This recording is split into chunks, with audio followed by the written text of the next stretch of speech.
Alright, welcome back, and finally we have got the video that I think some of you have been waiting for, but more importantly it's a video I've been excited to make for quite some time, and it's to actually go and look back at some of the religious holidays and experiences that I've actually been able to participate or at least view overseas. So today's video we're going to be checking out Nyepi in 2018 in Bali, Indonesia. Are you with me now? Said, are you with me now? Ain't felt this good in a while.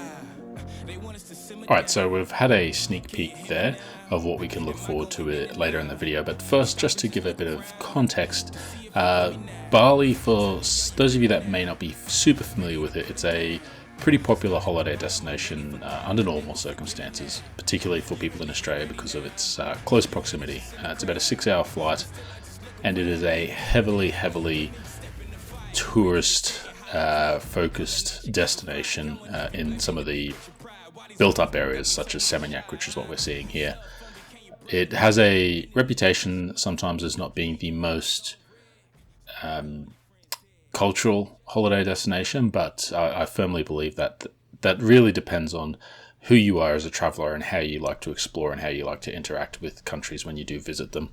Myself, I'm very fond of looking at the cultural side of things and delving deep into the sort of everyday life and food and traditions and customs of the people, as much as, you know, going to see the cute little monkeys in the monkey forest as well. And yes, a little bit of luxury and resorts is never too far behind either. So Bali is a Indonesian principality. It operates quite uniquely from the rest of Indonesia and is majority Hindu when it comes to the most common religion on the island. And that is something that is very apparent for people that visit. And you see some of these places, such as the Elephant Cave, which is on screen now, and even simple things like the incense offerings that are placed out front on the streets every day. It's something that is pretty impossible to not notice as you go through. And because of that as well, they are very much, they eat a lot of pork and chicken and things like that, and baba guling, satay, and some really tasty dishes, which is amazing, as well as curries, rice, and young coconut, which some of my favorite things and I love traveling for.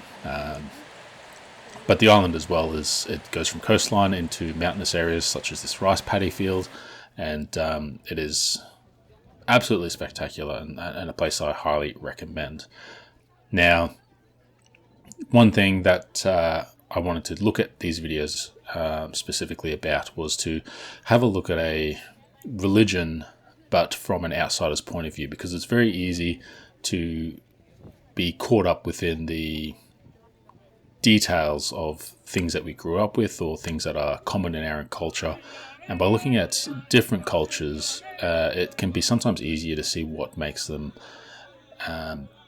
what makes religion tick to a certain degree. Now, here we have a scene in Uluwatu where they do a dance that tells a story of a monkey king and a princess, or a woman anyway, that gets captured and gets kidnapped and gets rescued by the cheeky monkey king, I think it was. I don't remember off the top of my head. Look, apologies, this isn't a research video. This is more of a travel thoughts and, I guess, reflection video. But one thing that's really easy to see off the top is that something that is common between a lot of the religions that I've seen overseas with Christianity and with what I've come from in my background is that they're often tools or vehicles used to tell stories, and those stories help to inform what we value as cultures, as what we consider to be important to learn from, and learn morals, learn morals from. So things like the prodigal son, things of that sort of nature. Now, beyond that, because I don't want to get caught up with the specific stories themselves, but the actions themselves of being able to come together like this, for example, to tell this story, it gives people attachment to community. So the fact that they gather together to learn these songs, dances, rituals, I think that's a very important part of what makes religions important to people throughout the world, and something that is held in common through the majority of them, I would say, particularly the major religions that are built upon, centuries or sometimes millennia of practice. So it really sticks out when you take away some of the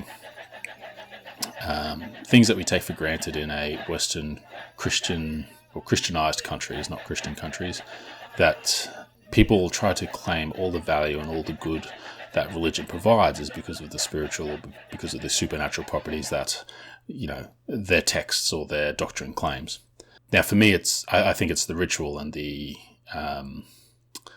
act of being together that is actually what creates value, and it's not the supernatural part. And just for some humble brag, I actually got married in Bali, and so you've just seen some pictures and some footage that show that we actually also got married in a temple, or at least we had the reception in the temple. Fantastic little spot, and it was really beautiful. But the reason we did that is because the ritual was important for us. What I found really interesting was that the practice of coming together. So weddings are a good example of that, where some people will say it's all because of the cleaving of two souls to become one and before God and all that sort of stuff. But for us, it was much more about sharing family, friends, and travel, some of our big passions. So onto the specifics, I guess. Nyepi here is, it's the Hindu New Year, and this is Nyepi Eve that we're seeing. And again, this shows how much community is part of the tradition and the celebration. The oga oga, which are these massive puppets that you'll shortly see coming up the road, they're built by communities, and this happens all throughout Bali, throughout the entire island in different areas. And this is just one pocket where people gather together with the oga oga to dance and to celebrate and to welcome in the new year by reflecting on their, the stories that are inherent in their culture and their religion.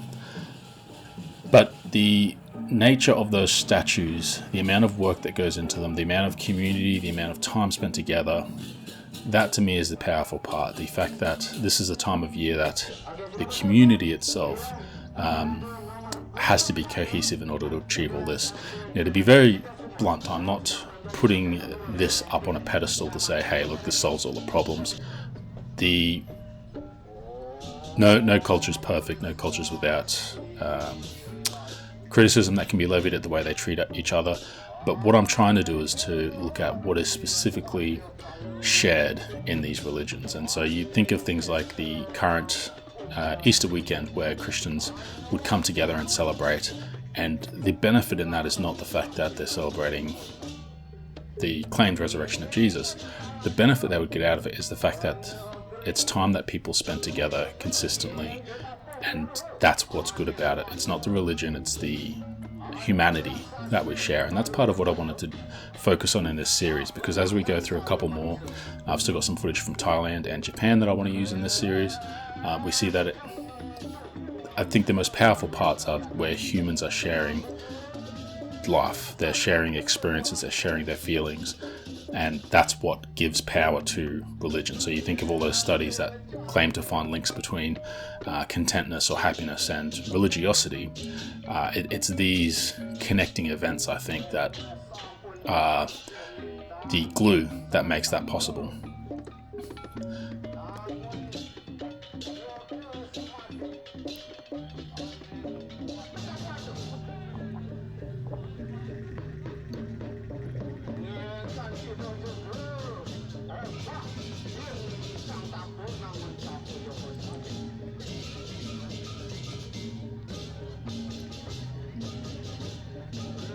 So, as you can see, Nyepi, the puppet dancing that happens at this intersection, it is very, very, it felt very intense, and it did cause a old Christian reflex of thinking how confronting it was because of the nature of the chanting and the nature of the visages on the puppets and the oga oga that are being used. But it really helped to bring to the forefront to me how much religion actually helped to place me in opposition to other cultures in my younger days, and not in a active way necessarily. And I'm not talking about religion makes people into racists or bigots by nature, but the very fact that Christianity in particular, it teaches that anything that is not Christian is Satanism or satanic, and I can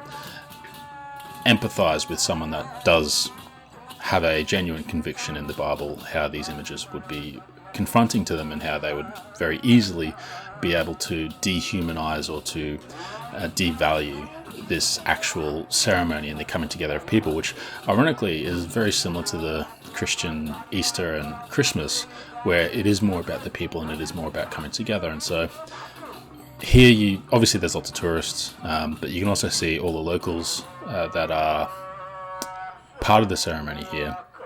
And I think that we need to remember that that's what makes any religion useful where it is useful, I think, and it's the human interactions. And so perhaps one of the most beautiful parts of Nyepi is at the end. So this is Nyepi Eve, and we head back to the hotel because at this point we're about to go into a 24-hour, I want to say lockdown, but that's got different connotations these days. But after this ceremony, after this celebration, Nyepi Day, New Year's Day, actually becomes a time of reflection and meditation. So here we've got some really amazing footage, but that footage is to show you just how dark it is, because for that entire day, there are no lights allowed. We get a little bit of light as tourists in our hotels and things like that, but we can't even leave our hotel. The roads are blocked, everything's closed. Everyone stays home to think, meditate, to pray, and to take time for themselves. And again, this is something I think you take away the supernatural claims and you look at what the results are, in that people have moments to themselves, and I think that's something that's very helpful. It can be a very beautiful and a very enriching time, I think, and something that I think we can share with the fact that we shut down over Christmas in the West, and they just happen to have a very firm day of doing that. And one of the really, really amazing benefits of this as well is that it does help to reconnect with the world around us, to take that time and to be quiet for a little while. And what you can actually see in Bali at this time is a fantastic and really, really unforgettable night sky. So we're just having dinner here in our hotel, which is a special Nyepi dinner because the restaurants aren't open. But then after dinner, we went out and we sat on the beach, and my camera's crap, I'm sorry, it's very distorted, but the amount of stars that were visible was out of this world. It was amazing. And so that's the video. There's no big point beyond the fact that I think there's a lot of value that we can find from looking at other religions, not because we find truth in the religions, but because we find truth in the shared humanity that gets expressed in religions just by the nature of humans being human. And the fact that a lot of these things are shared between different religions, to me, points to the possible overarching truth that it's not the supernatural parts of religion that give us value, it's the human parts of religion that give us value. So yeah, that's it. That's my video. Thank you for watching. I hope you guys enjoyed it. It's something different yet again from my usual fare. Obviously, I'm not able to go and do vlogs like some of my other videos, at least as easily. I suppose I could technically do it while I was exercising and going for a walk. But please let me know what you think down in the description. I know it's not a super deep video in terms of going into detail. It's more of a reflection of how I experience other cultures and other religions when I'm traveling. And like I said, I've got 2 more that I want to do on this, which would be should be pretty exciting. But yeah, leave a comment down below. Tell me what you thought, and if you've come across or if you've experienced other religions, and what your thoughts were initially anyway. So, and if you'd like to hear more about this, about Nyepi and stuff, we could maybe do a deeper video, but I'm not sure. I'm not an expert on that sort of stuff, but it might be interesting. Otherwise, hopefully next time I'll be looking at the vegetarian festival in Phuket, which is a bit more confronting. There's a bit more body mutilation. Is that a not a spoiler? Is that a tease? Maybe that's a tease. So if you want to see that, make sure you're subscribed and maybe consider hitting the bell so that you're notified when the video goes live. And please let me know what you thought with a thumbs up or a thumbs down, and I will catch you all next time. Thank you for being patient. It's been a bit of a wait between videos, but it's been great. I'll catch you all next time.